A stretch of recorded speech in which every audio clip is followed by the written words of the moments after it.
আল্লাহ তাআলা কখনোই তোমার খারাপ চান না। আমি মুহূর্তেই জীবনকে বদলে যেতে দেখেছি।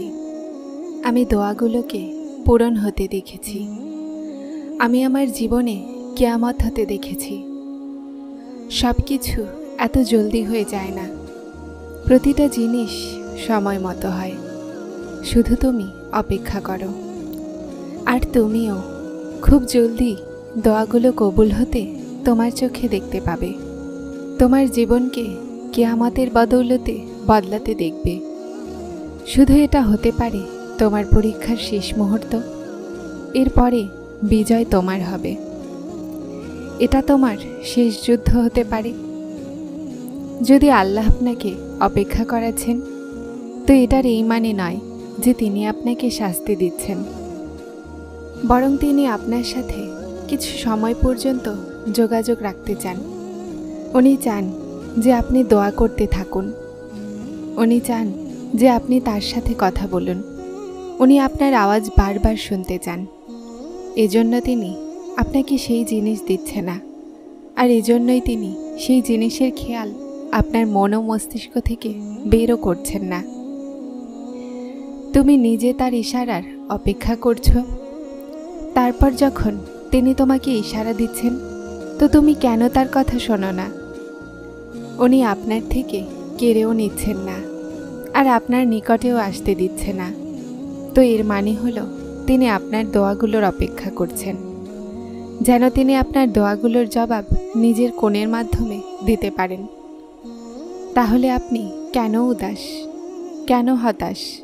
শুধু নিজেকে কিছু সময় দিন। আর সেই সময় পর্যন্ত দোয়া করা বন্ধ করবেন না, যতক্ষণ না তিনি কোন বলে দেন। থামো, কোথায় দৌড়াচ্ছ? যা তোমার তা তোমার কাছে পৌঁছে দেয়া হবে। অন্য কাউকে নিজের বানিও না, তাহলে নিজেকেও হারিয়ে ফেলবে। আর যদি নিজের সত্তাকে হারিয়ে ফেলো, তাহলে সব কিছু পেয়েও কিছুই হাসিল করতে পারবে না। এভাবে করো না। তোমার সাধ্যের মধ্যে যা আছে তা করো। তুমি দোয়া করো, বিশ্বাস করো, আর তোমার কাজ এটা যে তার মেনে নিয়ে জীবন অতিবাহিত করো।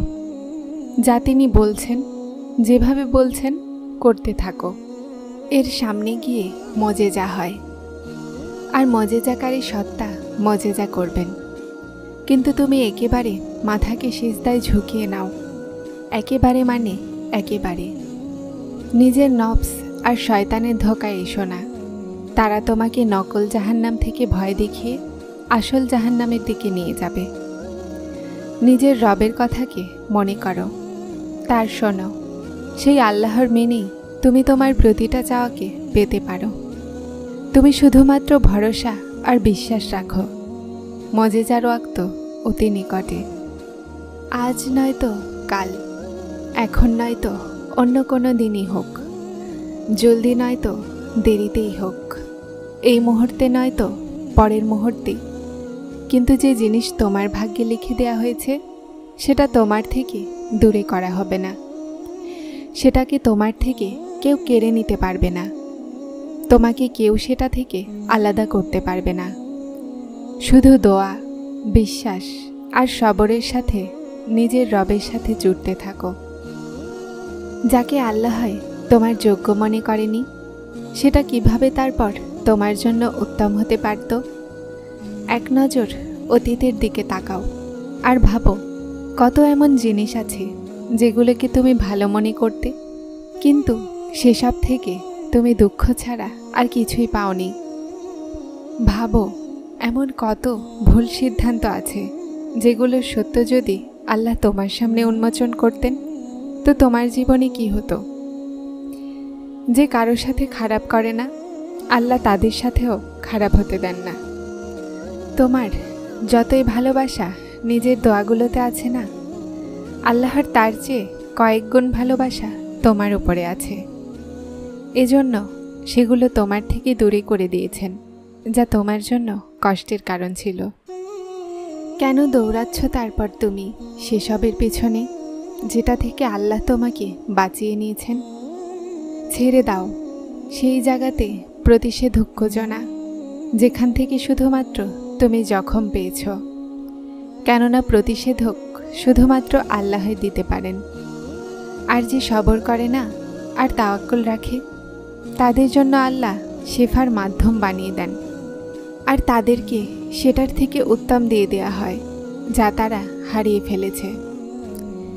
যা হয়ে গেছে তা আপনার জন্য উত্তম ছিল, আর যা হতে পারেনি সেটাতেও আপনার জন্য কল্যাণ আছে, কেননা সেটা যার মর্জি মোতাবেক হয়েছে তিনি দুনিয়ার সবচেয়ে ট্যালেন্টেড রাইটার। আর তার ইচ্ছাতে হওয়া কোনো ঘটনায়, কোনো দুর্ঘটনায় কখনো খারাপ হতে পারে না।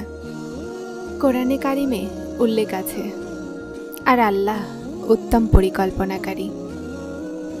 জীবন সব রঙে ভর্তি হয়ে আছে, এখানে কষ্ট আছে তো তার সাথে স্বস্তিও আছে। যদি পরাজয় থাকে তাহলে জয়ও আছে। চেষ্টা প্রতিটা জিনিসকে বদলে দেয়, সেটা আমলে হোক অথবা হাত তুলে দোয়া করার শুরুতে। চেষ্টা চালু রাখুন, জীবন তার রং বদলাতেই থাকে, শুধু আপনি হতাশ হবেন না। কিছু জিনিস নসিব আর ভাগ্য দুটোতেই থাকে না, কিন্তু আল্লাহর ওপরে তাওয়াক্কুল আর বিশ্বাসের মাধ্যমে সব কিছু হয়ে যায়। আল্লাহ বলেন, তুমি সবরের পরীক্ষা দাও, আমি মজিজা করে দিব। বাস্তবতা থেকে অনেক দূরে আছে আশা আমার, তারপরও চাওয়া আছে যে একটা চাওয়া বাস্তব হয়ে যাক। দোয়া চাইতে ক্লান্ত হও না, কখনো এটা বলো না যে আমার তো রব শোনেনি না। আরে এক উনিই তো আছেন যিনি শোনেন। কখনো অশ্রু, কখনো সিজদা, কখনো হাতগুলোর উঠে যাওয়া।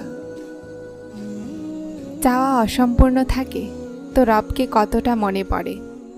সব সময় তোমার রবের ওপরে আশা রাখো, কেননা এই পুরো দুনিয়াতে যত জলদি আল্লাহ রাজি হন এতটা জলদি কেউ রাজি হয় না।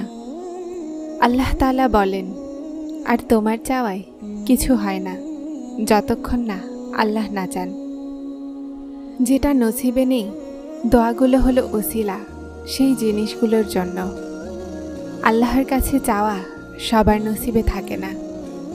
যদি তুমি চাচ্ছ তো এটা আল্লাহর দেয়া তৌফিক, তাহলে তারপর হতাশ হও না। যিনি তৌফিক দিয়েছেন তিনি উত্তম সময় কবুল অবশ্যই করবেন। যা নসিবে না থাকে তাকে কষ্টে ভরা দোয়াগুলো ভাগ্যে আনে। মুখে চিন্তা কেন, মনেই প্রশ্ন কেন, কেন বিশ্বাস কাঁপছে? মনকে বলো যে আল্লাহ হজরত ইউসুফ আলাইহিসসালামকে মিশরের বাদশা বানাতে পারেন, ইউনুস আলাইহিসসালামকে মাছের পেটে দোয়া ইউনুস পড়াতে পারেন, মুসা আলাইহিসসালামের সাহায্যের জন্য সমুদ্রকে 2 ভাগে ভাগ করতে পারেন। তিনি তোমার চিন্তাকে খুশিতে বদলে দেওয়ারও কুদরত রাখেন। প্রতিটা মুহূর্তের খবর রাখনেওয়ালা তোমাকে কিভাবে একা করে দিবেন। আল্লাহর প্রিয় ইবাদত তাহাজ্জুদ। যখন তাওয়াক্কুল করো তো এটা ভেবো না যে যা চেয়েছি তা কিভাবে পাবো, বরং অপেক্ষা করো যা চেয়েছি তা যেভাবেই হোক পাবই। যা তোমার নয় সেটার দূরত্বে তোমাকে প্রশান্ত করে দেয়া হবে, আর যা তোমার সেটাকে তোমার পর্যন্ত পৌঁছে দেয়া হবে। চাওয়া পাওয়া, খুশি দুঃখ, পাওয়া হারিয়ে ফেলা, সব কৈফিয়ত এক সময়ের পরে মূল্যহীন হয়ে যায়। এমন মনে হয় যে এখন আর কোনো জিনিসেই কিছু যায় আসে না। আমার জীবনের সবচেয়ে উত্তম ভাবনা ছিল যখন আমি নিজেকে বোঝালাম যে যে জিনিস আমার নয় তা আমার ঠোঁটের মাঝখানে থাকলেও কেড়ে নেওয়া হবে, আর যা আমার তা পাহাড়ের ভিতরে থেকেও বের করে আমার ঝুলিতে রাখা হবে। আর তারপর আমি প্রশান্ত হয়ে গেলাম। নিশ্চয় আল্লাহর ফয়সালা আমাদের চাওয়া থেকে অনেক উত্তম। আল্লাহ বলেন, বলে দাও আমার ওই বান্দাদেরকে যাদের পরিস্থিতি অসম্ভব মনে হচ্ছে, আমি সর্ববিষয়ে সর্বশক্তিমান। দিন পার হয়ে যায়, নিয়ত, আমল, উদ্দেশ্য ভুল হতে পারে, কিন্তু কষ্ট সবসময় সত্য হয়। কষ্ট ছাড়া কেউ কাঁদে না। দোয়া হোক অথবা ধ্বংস, জখম না পেয়ে কেউ চায় না।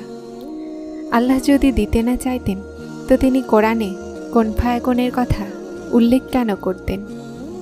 বিশ্বাস রাখো, সব দোয়াগুলো কবুল হবে ইনশাআল্লাহ। যারা চ্যানেলটিতে নতুন এসেছেন তারা সাবস্ক্রাইব করে হেদায়েতের সাথে থাকুন। আসসালামু আলাইকুম।